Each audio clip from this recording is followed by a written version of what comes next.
Scott, today Pete Hegseth was asked if he gonna put troops on the ground in Iran, and they didn't answer the question. They said that they're not gonna answer it, and this is one of the main question right now in the mind of our audience. They want to know what is your understanding of that. The other point is that many rumors they're talking about they're bringing Syrian ISIS group and Kurds. They're gonna go underground. What is your understanding of these sort of rumors and some sort of ideologies that they think that they can put troops on the ground? It doesn't seem that the Trump administration is willing to do that. Well, you remember I told you I was pulled out of amphibious warfare school to go on a planning staff for the Commandant of the Marine Corps to plan amphibious operations. This was in September of 1990. The United States was in the process of moving 700,000+ troops into the region to fight a war with Iraq, including hundreds of thousands of ground troops, ground combat troops, many divisions worth of troops.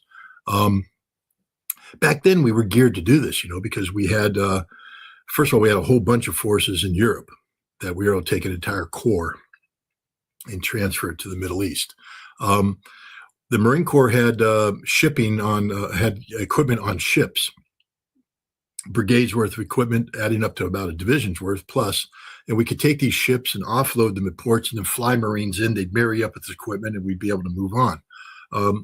This was the Cold War, where we were prepared to move hundreds of thousands of troops at a moment's notice. In fact, the entire reinforcement of Germany option was premised on the notion that we would have 300,000 troops in West Germany, and within 10 days, we could reinforce them with 250,000 troops. So we were geared, we were prepared to move 250,000 troops in 10 days. Today, if we want to send a heavy brigade to Europe today as part of the rotational reinforcement of forces, it takes 6 months advance notice to get that unit ready to move. So they have to do all sorts of stuff to get themselves ready to deploy. And then they have to actually load their stuff on trains, take it down to ships, load it on ships, sail the ships across the sea, offload it. And that's at a friendly port. They're offloading to the port of Hamburg. Now imagine if we want to take that same brigade and take it to Iran. Well, it's going to take 6 months to get them up. If they want to speed it up, good luck, because they're not ready. But now they get on their ships and they start moving. What port are they going to offload at? Because remember, we got to go to Iran. With Iraq, we were able to offload in Kuwait and Saudi Arabia and then move our forces up and concentrate them, array them along the line of contact and carry out a ground war. How are we going to do this? Are we going to land in Saudi Arabia? Are the Saudis ready to have hundreds of thousands of Americans land on the western provinces near Mecca and Medina? And then how are we going to move them across, position them in Kuwait? Because we can't take them to Kuwait anymore. The Strait of Hormuz is closed. The ships will be sunk as they move in. As we start to offload, Iranian missiles will start pounding the port, blowing up the ships, killing the troops, destroying the logistics. So we can't do that. We can't fly them in because all the airfields are under attack. And then once we get them off the plane, where do we put them? In a giant camp that says, blow me up? No. So we have two options. We can land in Western Saudi Arabia or land in Jordan through Israel. And then build up a force in Jordan, and then move through Iraq. Logistically, this will be a nightmare, but we could do that. Move through to get to the Iraqi-Iranian border, where we then would have to cross in. Have you looked at a map of Iran? Have you seen the mountain ranges that separate Iran and Iraq from, say, Tehran, the seat of power, or from anywhere? So it's not a flat plain that we get to drive in through there like Germany and go straight. We'll be going through mountainous terrain where the Iranians have been preparing for decades to receive us and destroy us and annihilate us. So we have that option.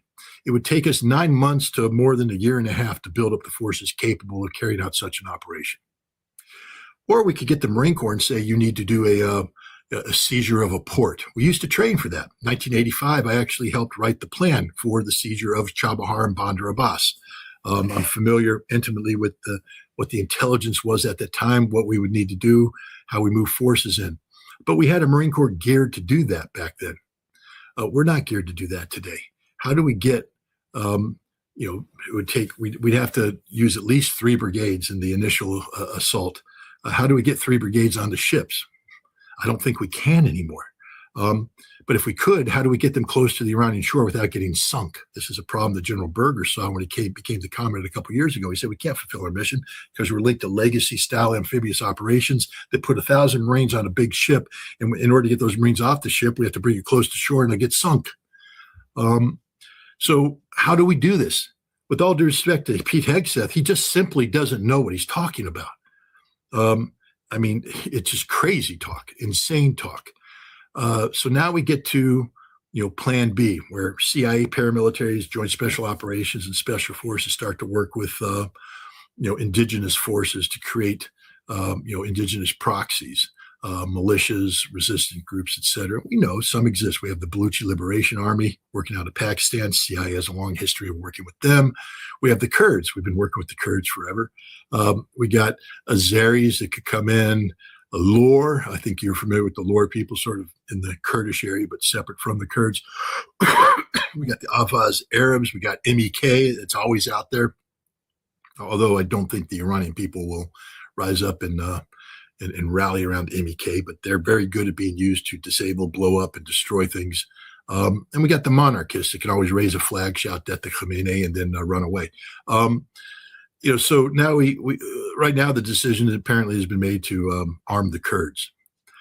I don't know. Are you familiar with Kurdish history? It's never a good idea to arm the Kurds because 2 things always happen. The Kurds lose, and then they get betrayed and abandoned. But the other thing is, yes, we can go into northern Iraq and we can mobilize Kurds there. What is Turkey going to do? Sit there and go, that's a good idea. Why don't you get the Kurds riled up, believing there's going to be a free and independent Kurdistan, because that never blows back to Turkey. It's not like we have a significant chunk of territory that the Kurds want as well. This is why Turkey has intervened so harshly in both northern Iraq and in Syria to stomp down any notion of a free and independent Kurdistan. So Turkey's not going to let the United States come in and arm 10, 20,000 Kurds and say, march and take over. That's just not going to happen. Meanwhile, I think the Iranians are already on top of this, and they're already launching preemptive strikes into Suleimania and other areas, breaking up these Kurdish groups as they build up. But once again, the Kurds are just going to be given the short end of the stick. It's I wouldn't want to be a Kurd because they're just going to get used, abused, and slaughtered again. Basically, we have no options. None. Now, had the CIA and Hegseth and everybody sat down with real experts and held a panel discussion, they would have known this up front. And they sat down with real experts about Iran. It's funny. Some of the big advisors out there are guys who served in Task Force 17. Ooh, JSOC, baby. Delta Force. These guys are good. They got big muscles and they got tattoos. They're really good at jumping out of helicopters and sprinting into buildings and killing people. So be it. Hooray, Delta. But they were supposed to carry out this covert war against the Quds Force, Qasem Soleimani, in Iraq and all this stuff. And so you have these thick-necked knuckle draggers, some of whom are, smart enough to have learned Farsi. And they were involved in a campaign that they lost ultimately. But now they're the ones posturing themselves as regional experts and providing the advice. And these are the people saying that the Iranian people want to be overthrown, that they hate the regime, so we got Delta Force knuckle dragging losers, guys who haven't won a war yet, big L stapled on their heads. They probably got their ass kicked in Afghanistan. They came over and got their ass kicked in southern Iraq. And then they went home and started thinking about their relevance to the world. So they started selling themselves as regional, a subject matter expert is a term they like to use. And they just are ignorant. If they've been in Iran, it's because they landed there one night to insert somebody or extract somebody or to plant a device or to do something. But they haven't wandered the streets of Tehran interacting with the Iranian people, talking to them. They haven't gone to Kashan. They haven't gone to any of the places that were blowing up. They didn't go to Minab. They certainly didn't meet with the families of the school children that were slaughtered by the bombs. These people know nothing about Iran. Nothing about Iran. And yet they're the ones saying, no, all we have to do is kill Ali Khamenei and the system comes down. But had they talked to real experts, they would have known that killing Ali Khamenei will only strengthen the system. that it will backfire. And that's exactly what happened. We did succeed in getting, President Trump, congratulations. Good job, man. Because you did what you wanted to do. You wanted the Iranian people to rise up and take matters into their own hands. And they have. They've risen up. And they said, we are behind the government. We are supporting the martyr, Ali Khamenei. We are supporting the new supreme leader, Ali Khamenei's son, Mujab, I think his name is. I could be mispronouncing that, but that's what I do for a living. So apologies. But the point is, we are so far removed from reality. We don't respect anything. We treat the Iranians as if they're a bunch of camel jockey, ragheads, sand niggers, whatever other derogatory term we can use and have used in the past to describe the people of the Middle East, instead of one of the most cultured, refined, dignified people the world has ever seen, with a history that goes back thousands of years. And the Iranian people, even if you're an Islamist supporting the Islamic Republic, you embrace that history, you respect your culture, and you want these people to sell out this legacy that they have. It's just not going to happen. But we're ignorant of this. And now not only are we blowing up, we're blowing up history. I've heard stories, I just hope it's not true, but I've heard stories about blowing up, in Tehran, we're blowing up some of the old Qajar. And again, I might be mispronouncing that. That might be called, pronounced differently, but you know what I'm talking about. It's good. It's good. Your pronunciation is good. I'm safe.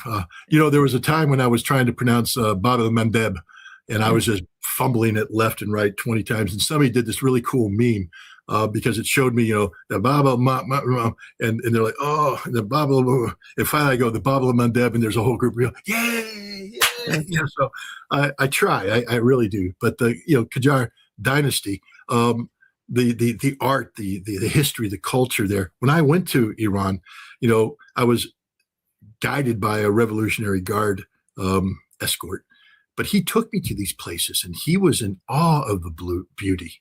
They revere their history, and I think we've blown it up. And I think we're blowing up places in Isfahan, we're blowing up places in Shiraz, we're blowing up places in Kashan. What we're doing to Iran is cultural genocide, but we don't care because we have no comprehension of who the Iranians are and appreciation of what they are. We don't know what their history is. And all we're doing is aligning ourselves with a nation, Israel, which is fully capable of committing genocide against a nation of 90 million, as they were with committing genocide against a population of 3 million in Gaza. Yeah.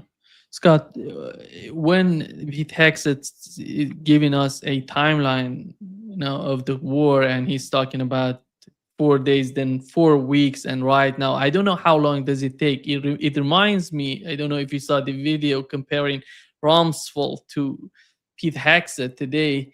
The same, it seems that they're talking about the same sort of, idea when it comes to war.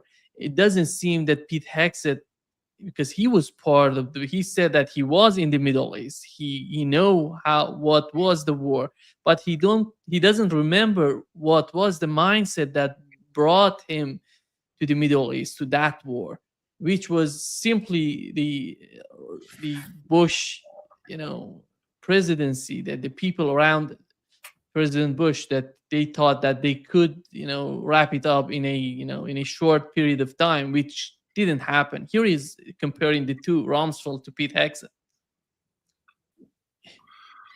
How someone who was in this war in Iraq, in Afghanistan, I don't know where he was, but he doesn't understand the reality of what's going on, and he doesn't see the threat of a long war. I think that is really happening. It's going to be a long war. It's not going to be a short, but it doesn't seem that is totally perceived by the Trump administration. I'm just quick going through Hegset's resume. It's not very impressive. He enlisted. He was commissioned in the military. He did tours in Afghanistan and Iraq. When I look at it, he has the combat infantryman's badge, but when I look at his Bronze Star, it's a slick star, which means that it wasn't awarded for heroism. So this is a man who, at the time they were just handing out awards left and right for anybody deployed. This is a man who's not seen hard combat. He doesn't know what hard combat is.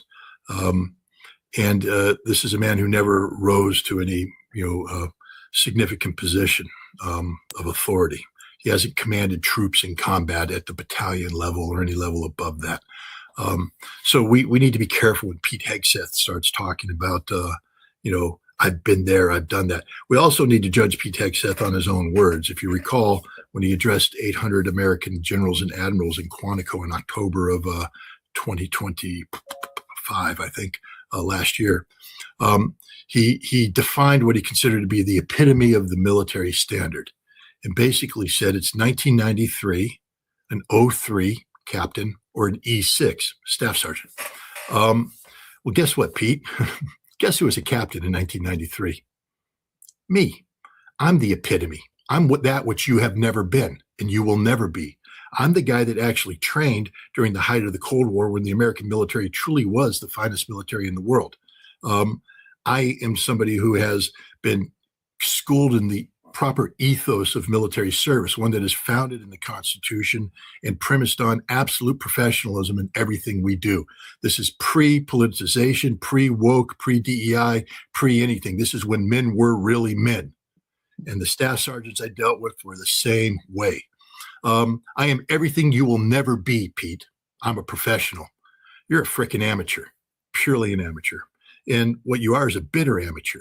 You're somebody who wishes you were something you'll never be, and therefore you're posturing to be that instead of being the Secretary of Defense. So Pete Hegseth is just a walking, talking joke of a human being.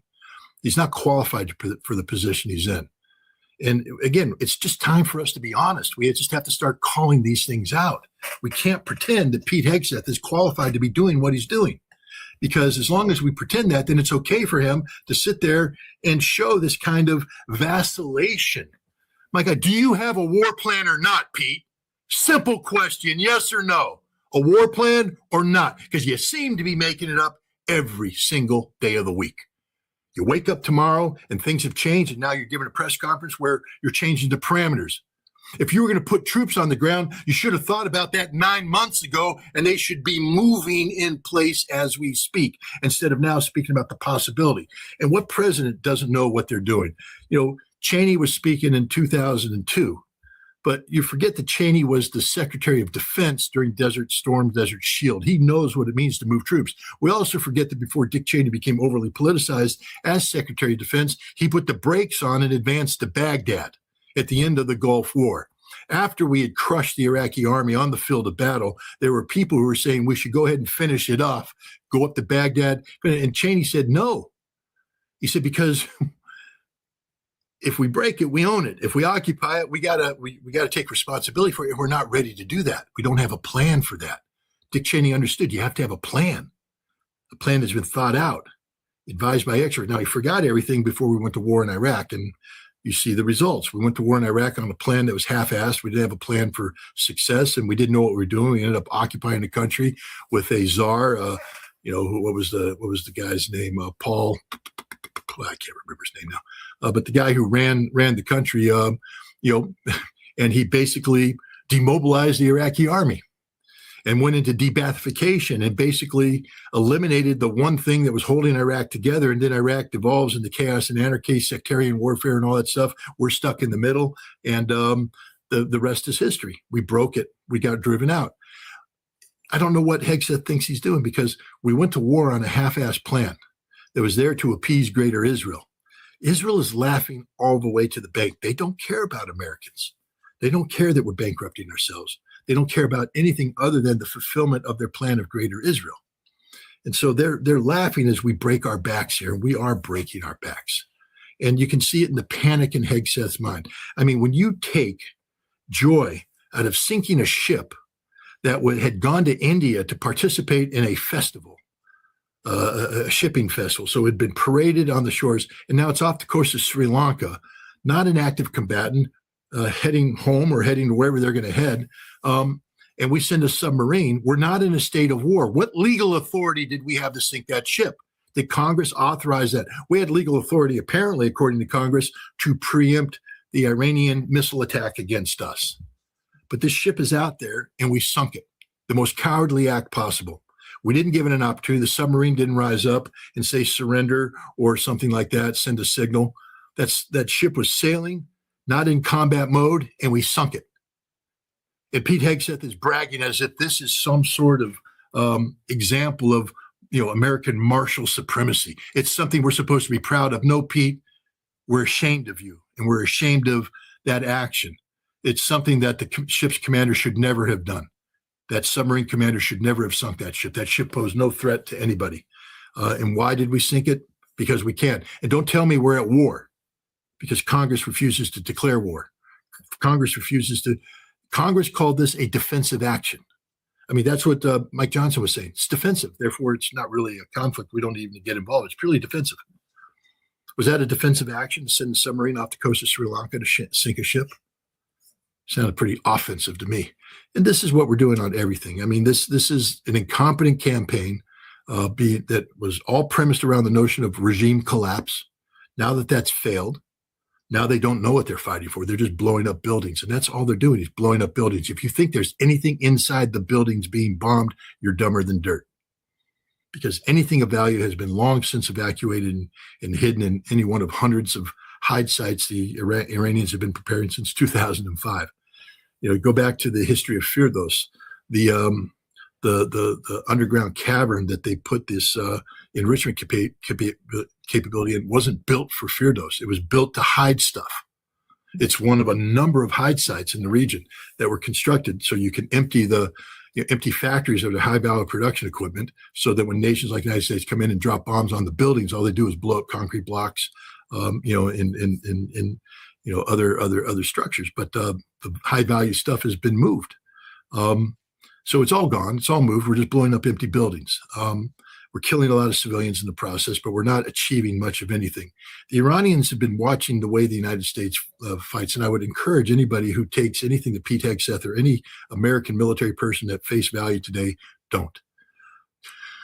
The Iranians are experts at being Iranians. And what I mean by that is they know their game plan. They've been watching the United States fight since the Gulf War. They understand how the United States and Israel goes about doing various operations. The Iranians are very expert in watching the Israelis operate, because the Iranians have been the number one sponsor of Hezbollah, and there's been Iranian advisors working hand in glove with Hezbollah. So they know everything about how Israel conducts ground operations, air operations, the whole thing. So preparing for this campaign, do you think for a second the Iranians might have said, how do we get the Americans and the Israelis to expend the bulk of their resources chasing ghosts? Or did they say, we're going to just go out there and do this and leave ourselves at the total mercy of the Americans and the Israelis? Are going to be flying in looking for any indicator and falling in on that, and we're going to sacrifice everything just so we can fire some missiles. They have us chasing ghosts. When I read the Israelis, they're like, we got them down to 12 launchers. I'm like, really? Wow, you guys are pretty damn good. 12 launchers. Wait, time out. Simple Marine here. Not very good at math, but didn't the Iranians launch more than 12 missiles at Israel the other day? If they only have 12 launchers, and at the same time, didn't they launch missiles against the United Arab Emirates and Saudi Arabia and Kuwait? And how does that work, Israel? I mean, you guys are the smartest people on the planet. You are God's chosen, after all. So maybe you have magical God-driven math. But they just don't know what they're talking about. I remind people that when the Gulf War started, we gave Iraq accurately a credit for 19 mobile launchers. By a week and a half into the war, we destroyed 64. Now you might ask yourself, how does that happen? How do you turn 19 into 64? And at the same time, the Iraqis were launching high volumes of missiles at Israel and Saudi Arabia.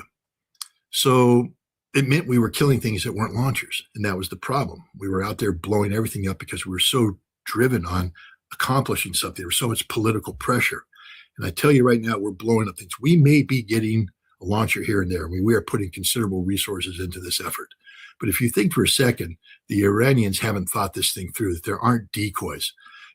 Ask yourself how you could possibly be triggered into sending your combat air patrol over something. There's visual cues. So the Iranians will have fixed cues. They'll go out and set up a launcher and raise it. Now, if I were a a military analyst, and I took a look at the imagery stamp, and it said that this picture was taken 45 minutes ago. I'd say don't bother striking, because the Iranians will be done 5 to 7 minutes after launch. They're moved. So unless we can get an asset on target within 5 to 7 minutes of detection, don't even bother. But no, we send them in there, we blow it up, we show the image, we say, got one. No, you didn't. You got something the Iranians wanted you to get. And they put it in a place so that those resources you had were physically here. Now, plot out the timing of the other launches and the locations. You're going to see that the Iranians are creating impetus over here to divert resources to create a window of vulnerability here, because now we don't have resources to strike and the missiles get launched. Is there a mistake made? What happens if they pull a missile launcher out and they raise the launcher and there's a leak and the missile gets stuck in the up position? Well, that missile's screwed. It's going to be left there. The guys are going to be working to try and get it down, and we're going to come in, we're going to blow it up. We're going to show that film and say, we got one. Yes, we got one there.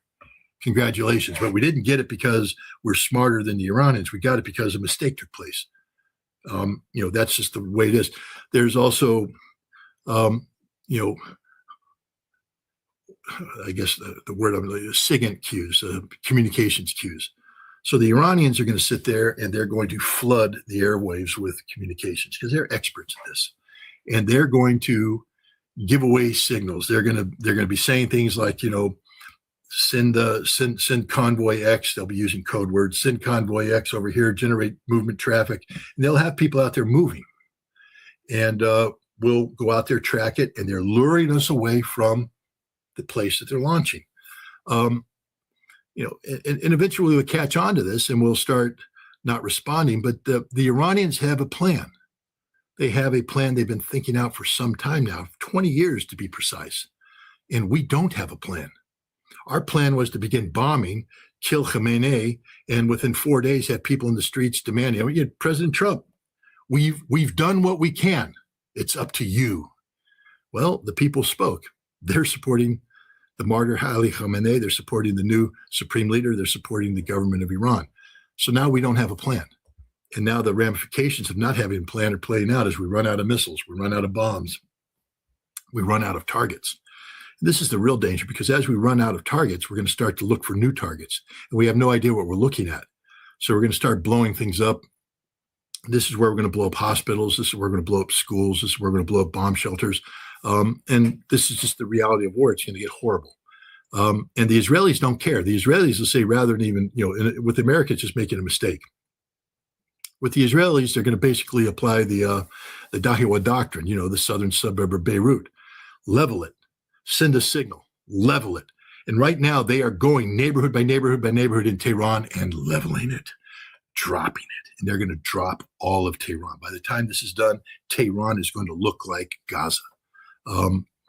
But what did you expect? You're going to war against a genocidal nation. I mean, Israel is a sick genocidal nation, and they only understand how to commit genocide. And so that's what they're doing right now with the nation of Iran. Scott, one of the radars that yesterday was hit was this, early, they're calling it was $1.1 billion in Qatar. It's a ballistic missile early warning radar. It was in Qatar. Are they using that radar to, it's in combination with the defense systems in Israel? And how is that going to influence the whole concept? Because they have to send the signal to the air defense system. Is that the case? And how big is that for the whole concept of defending Israel? My understanding is that this radar position where it was to provide early warning, early detection of Iranian ballistic missile launches. So you get the cues, boom, and now because you can't keep a system operating 24/7, so you have to have things stood down. So when you get indicator of launch, now you send the signal. You're getting, you're going to get the speed, you're going to get the azimuth. You're able to predict direction, and even in some cases predict point of impact with this data alone. And then you send that data in, and now we start to queue other detection capabilities to get radars up, looking, scanning, overlapping, getting defenses unlocked, up, looking. so that we can create a layered approach to defend against that attack. If you eliminate that, you don't have that early warning. So now the Iranians get a leg up because they're going to fire, and it's going to have to wait to get picked up by satellite systems. You may not get the same predictive outcome. And so now you're going to have to scan even more. And now by scanning even more, you understand that you're, first of all, you're wasting resources, but you're also giving away information because, again, I don't know how the Iranians do business. If I were doing business, I'd be flying drones equipped to collect signals intelligence. And as I launch my missiles, my drones are out there scanning. And we're looking for radar activation. We're going to assess the signals, look at signal strength, look at the time it's operating, look at the direction that radars are. Then we're going to be monitoring, how the missile interceptors work. At what point in time do you engage THAAD? At what point in time do you engage David's sling, arrow, and all that data goes in.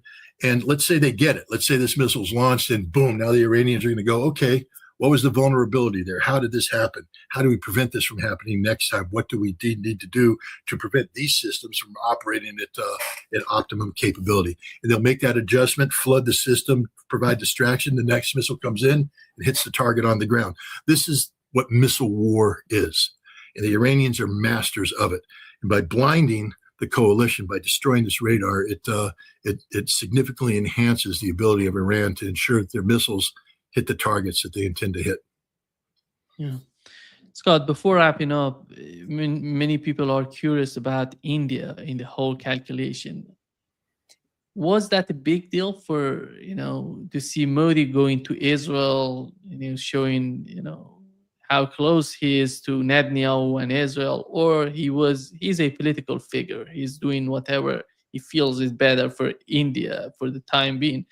And how do you see the whole concept? Because India is part of BRICS, and we know that how important India is. And when you see Modi doing this, and is that significant for the whole concept of the region and BRICS? Well, it's very significant. Understand that when was it? September of 2023. There was the G20 meeting, I think, in India, New Delhi. And Joe Biden was president at the time, and he came out and he stood side by side to Modi, and he announced the India, Middle East, European economic corridor. Basically, India was the idea was that goods made in India get put on a container ship that gets sent to the United Arab Emirates, offloaded, loaded on a train, that transits the United Arab Emirates, transits Saudi Arabia, transits Jordan, and goes into Israel to the port of Haifa, gets loaded on a container ship, taken across the Mediterranean, offloads in Greece at a port there, and then is brought into Europe. So here you have this corridor. Now, the key aspect here is that these states are working with Israel. Israel's part of the overall equation.